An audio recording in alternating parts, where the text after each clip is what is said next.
Hi, இன்றைக்கி நம்ம என்ன பார்க்க போகிறோம்னா, இன்றைக்கி வந்து கேரளாவில் ஒரு தாஜ்மஹாலை பார்க்க போகிறோம். தாஜ்மஹால்னால் நீங்கள் இதாட்டு நினைக்காதீங்க.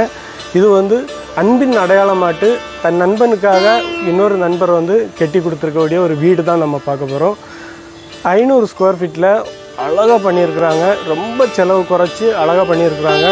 அந்த வீடை தான் பார்க்க போகிறோம். அந்த வீட்டோட டீட்டெயில்ஸ் எல்லாம் பார்க்க போகிறோம். அப்புறம் அந்த நண்பர்கள்ட்டையும் நம்ம பேச போகிறோம். நண்பர் கட்டி கொடுத்துருக்காருன்னா நண்பர் பெரிய வசதியாட்டம் ஒன்றும் இல்லை, வசதி இல்லாமலே இருந்து அவரால் முடிஞ்சதை போட்டு கட்டி கொடுத்துருக்காங்க. அந்த வீடையும் பார்க்க போகிறோம்.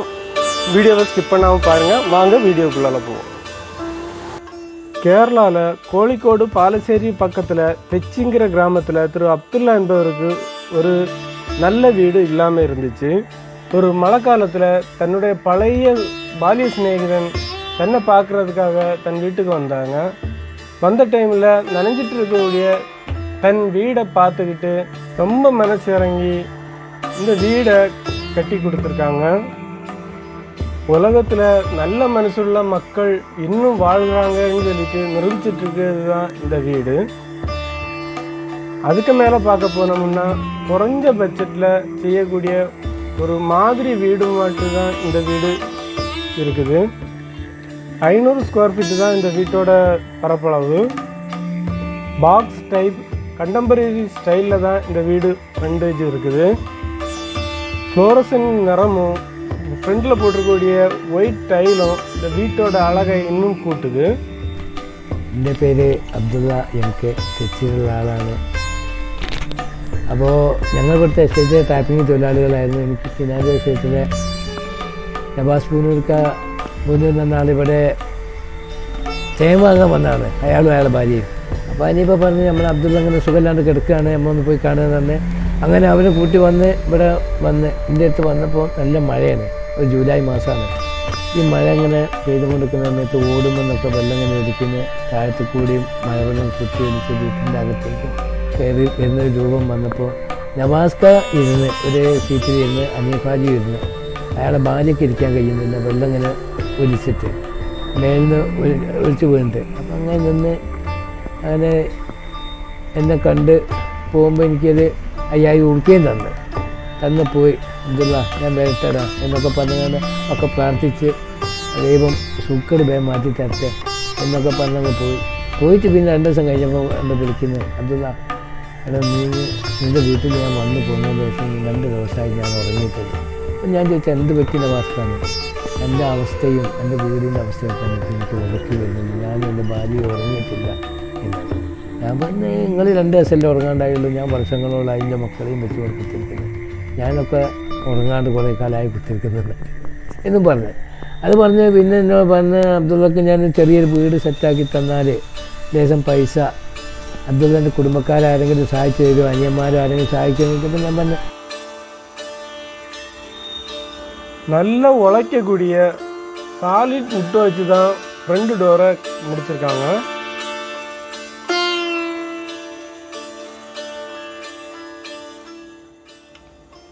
ஒருவேளை நம்ம எல்லோரோட மனசுலேயும் இதேமாரி ஒரு சின்ன வீடு தான் கனவாக இருக்கும்.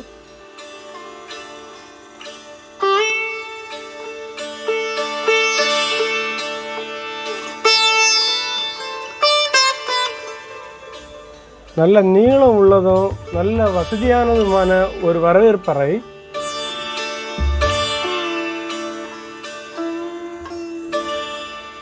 உட்கார்றதுக்கு ஒரு திவானும் சாப்பாடு பரிமாறுறதுக்கு நல்ல அழகான ஒரு டைனிங் டேபிளும் வச்சுருக்காங்க. இங்கே வலது பக்கத்தில் 2 பெட்ரூமும் ஒரு காமன் டாய்லெட்டும் வச்சுருக்காங்க.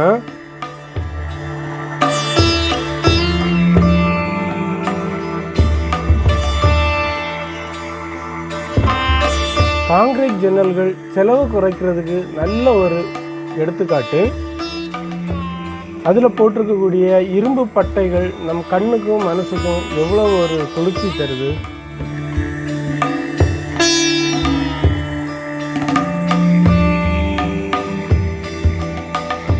இனி இந்த சின்ன வீட்டோட பெட்ரூம்களை பார்ப்போம். நல்ல சுத்தபத்தமான ஒரு அறை. இதோட பரப்பளவு 100 ஸ்கொயர் ஃபீட் ஆகும். நல்ல காற்றுக்கும் வெளிச்சத்துக்கும் 2 சைட்லேயுமா 2 பாலியில் 2 விண்டோ போட்டிருக்கிறாங்க. பல வருடங்களாக தூங்க முடியாமல் கஷ்டப்பட்ட அப்துல்லாவுக்கு கிடைச்ச ஒரு பெரிய கிஃப்ட் தான் இது. இதயம் தொடக்கூடிய ஒரு இலவச அன்பளிப்பு. இதே போல் நம்ம நெஞ்ச தொடக்கூடியதும் கண்களை நிறைய வைக்கக்கூடியதுமான பல இடங்களில் பல வீடுகளை நம்ம பார்க்கலாம்.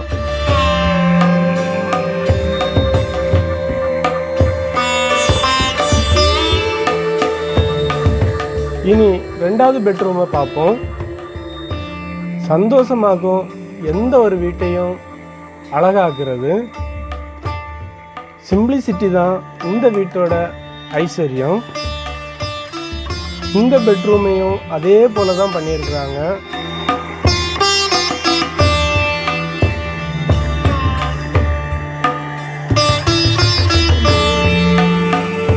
ரெண்டு பெட்ரூமுக்கு இடையில தான் காமன் டாய்லெட் வச்சிருக்காங்க.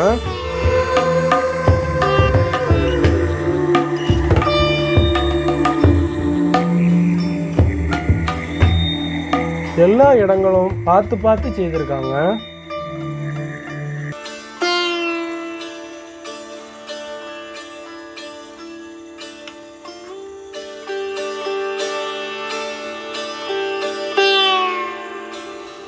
ஹாலுக்கு பேக் சைடில் இன்னும் வேலை முடியாத ஒரு கிச்சன் இருக்குது.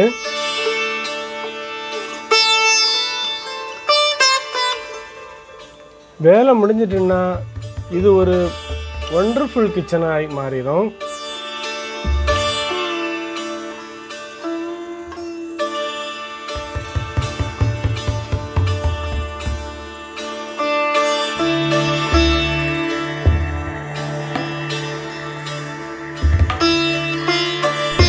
ഞാൻ മുഹമ്മദ് ഹനീഫ എന്ന് പറയും. ഇവിടെ തെച്ചിയിലാണ് താമസം. പിന്നെ അബ്ദുള്ളൻ്റെ ഒരു സുഹൃത്താണ്. ചെറുപ്പം മുതലേ ഞങ്ങൾ കളിച്ച് വളർന്ന ആളുകളാണ്. അപ്പോൾ എനിക്കൊരു ചെറിയ വീടും കാര്യങ്ങളൊക്കെ ഉണ്ട്. അപ്പോൾ അബ്ദുള്ളക്ക് ഒരു വീടില്ലാത്ത കാര്യത്തിൽ എപ്പോഴും ഒരു വിഷമം ഉണ്ടായിരുന്നു. എല്ലാവരും 2 ബെഡ്റൂമും പിന്നെ ഒരു കിച്ചനുമാണുള്ളത്. കിച്ചൻ്റെ പണി നടന്നുകൊണ്ടിരിക്കുകയാണ്. പിന്നെ ഒരു ഡൈനിങ് ഹാളുണ്ട്. അങ്ങനെ ചെറിയൊരു വീടാണ്. ഒരു വീട് ചെറിയൊരു വീടാണെങ്കിലും അബ്ദുള്ളിനെ സംബന്ധിച്ച് പറയുകയാണെങ്കിൽ ഈ വീട് എന്ന് പറഞ്ഞാൽ അവനൊരു കൊട്ടാരമാണ്. കാരണം എന്ന് വെച്ചാൽ ഒരു വീട്ടിൽ താമസിക്കാൻ ഇത്രയും കാലത്തിൻ്റെ ഇടയിൽ അവന് സാധിച്ചിട്ടില്ല. അപ്പോൾ അള്ളാഹുവിൻ്റെ അപാരമായ അനുഗ്രഹം എന്ന് തന്നെ പറയാം. ഒരു വീട് കിട്ടിയതിൽ അവന് വളരെയധികം സന്തോഷമുണ്ട്. അതിന് ഭാഗമാക്കാൻ കഴിഞ്ഞതിൽ എനിക്കും വളരെയധികം സാധ്യതയുണ്ട്. ഈ സന്ദർഭത്തിൽ ஒரு வீடு இல்லாமல் எத்தனையோ பேர் உண்டு நம்ம மத்தியில். அவங்களுடைய கனவு வீடுகள் நிறைவாகட்டும் அப்படின்னு சொல்லிட்டு கடவுளை வேண்டி நான் இந்த வீடியோவை முடிக்கிறேன்.